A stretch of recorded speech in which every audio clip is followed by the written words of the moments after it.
Toyota Yaris Cross est l'une des grandes nouveautés du second salon Caradisiac dédié aux véhicules hybrides et électriques qui se déroule sous le chapiteau du cirque Micheletti. C'est un véhicule important fabriqué en France et je me tourne tout de suite vers Pierre Desjardins, notre expert technique qui va nous présenter les spécificités de cette voiture.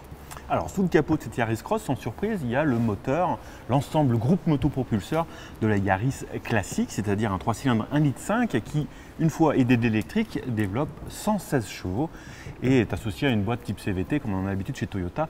C'est tout simplement, encore une fois, sous le capot de la Yaris, ce qu'on fait de plus efficient aujourd'hui sur le marché. Du coup, on trouvera la même efficience, un petit peu moins bien forcément, puisqu'on a un véhicule qui est à la fois plus haut, plus long et probablement plus lourd. Mais selon la norme WLTP, on devrait consommer 4,5 litres de moyenne. De plus, ce que n'a pas la Yaris normale, c'est la possibilité d'avoir une transmission intégrale, et ce qui augmente de 0,5 litres la consommation moyenne, toujours selon le cycle WLTP. Alors Pierre-Olivier, notre expert essayeur, on n'a pas encore essayé cette voiture, mais on en attend beaucoup de choses quand même. Et non Olivier, on la conduira au mois de juin cette voiture et on peut dire qu'elle est vraiment très attendue par toute l'équipe de Caradisiac parce que d'abord avant d'être une Yaris Cross, c'est une Yaris. La Yaris c'est une citadine extrêmement capable qui connaît un grand succès en France. La motorisation hybride c'est une référence de la catégorie. Donc on met ça dans une carrosserie un peu typée SUV, un peu surélevée qui permet de mieux voir autour de soi en ville, qui permet une bonne vision périphérique. On a une voiture un peu plus pratique avec du coffre, on aura 390 litres de coffre. On peut imaginer que ce sera une très bonne voiture, mais on a hâte de confirmer ça sur les routes et ça ne saurait tarder. Serge Bellu, expert design, t'en penses quoi de cette Yaris Cross ? Il faut attendre un petit peu parce que là on la voit dans une teinte sombre qui ne nous permet pas de voir toutes les complications qu'il y a sur le traitement des volumes et des surfaces. Mais bon, manifestement, à côté de la Yaris qu'on connaît, qui est gracieuse, charmante, il y a une volonté là de faire quelque chose de très agressif. Sur ce plan-là, c'est réussi. Michel Holz, expert stratégie, Toyota arrive sur l'un des segments les plus porteurs d'Europe, celui des SUV urbains avec cette Yaris Cross.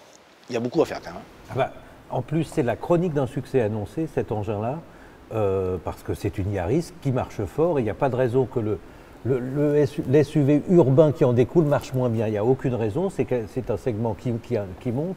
Et elle est noire, cette voiture, parce qu'elle risque d'en enterrer une autre. C'est sa grande sœur, la CHR, qui a eu un succès fulgurant très vite, parce qu'elle a un look très compliqué. Mais comme tous ces succès éphémères, ça retombe assez vite. Et peut-être la voiture qui va définitivement l'enterrer, c'est celle-là, même si elle est un tout petit peu plus petite. Donc Florent Ferrière, expert prix-budget, on connaît déjà les tarifs de cette Yaris Cross ? On connaît déjà les tarifs, la voiture est disponible à la commande, alors les livraisons commenceront qu'en septembre. Alors à ceux qui se demandent à quoi ça sert un SUV, ça sert à vendre des voitures plus chères qui rapportent plus parce que à fiche technique et équipement équivalent, l'écart avec la Yaris classique est de 3 500 €. Donc ce modèle démarre à 25 500 €. C'est un peu moins cher que le Captur Hybrid E-Tech, même s'il y a un petit peu moins de puissance. Mais par contre, le véhicule, dès l'entrée de gamme, est très bien équipé avec le régulateur adaptatif, la clim auto, l'écran 8 pouces ou encore l'aide au maintien dans la voie. Manuel Caillot, expert fiabilité, Toyota, hybride, on est tranquille. Ça devrait bien se passer. Pour plusieurs raisons. D'une part parce que la marque Toyota a une réputation de fiabilité qui n'est pas usurpée, il n'y a pas de souci à ce niveau-là. D'autre part parce que la citadine Yaris sur laquelle est basé ce SUV urbain est déjà sortie maintenant, il y a quelques mois, ça va faire presque un an qu'elle est commercialisée et on a des premiers retours qui sont très positifs sur cette citadine, y compris sur son groupe motopropulseur qui est quand même à base d'un nouveau moteur thermique. Donc il n'y a pas de raison que celui-ci fasse moins bien.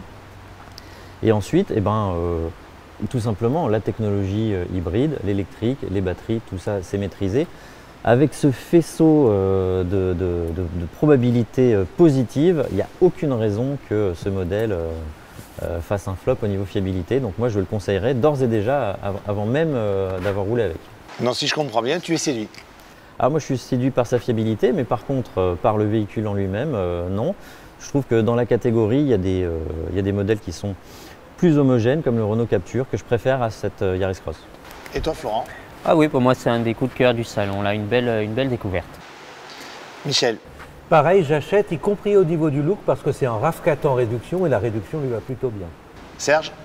Moi, je lui préfère le CHR qui est beaucoup plus radical, et plus engagé. Pierre-Olivier. Eh bien moi j'achète parce que je la trouve jolie et en plus elle est made in France. Alors on y va. Pierre. Alors moi je suis grand fan de la Yaris citadine de base.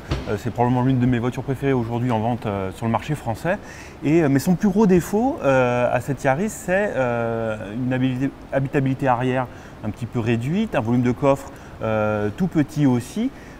Problème que résout ce Yaris Cross. Par contre, en échange, eh bien, on va perdre un petit peu d'efficience à cause de l'encombrement plus important et on va perdre aussi du dynamisme parce que cette Yaris, elle a fait de très gros progrès en matière de dynamisme, elle est devenue très agréable à conduire et là forcément avec un centre de gravité plus haut, eh bien, on aura un dynamisme qui sera un peu moins bien que sur la Yaris. Donc moi je vais continuer avec la Yaris, excuse-moi. Et pour ma part, je suis séduit car j'estime que ce véhicule a plein de qualités, il n'y a pas de doute, ça va marcher.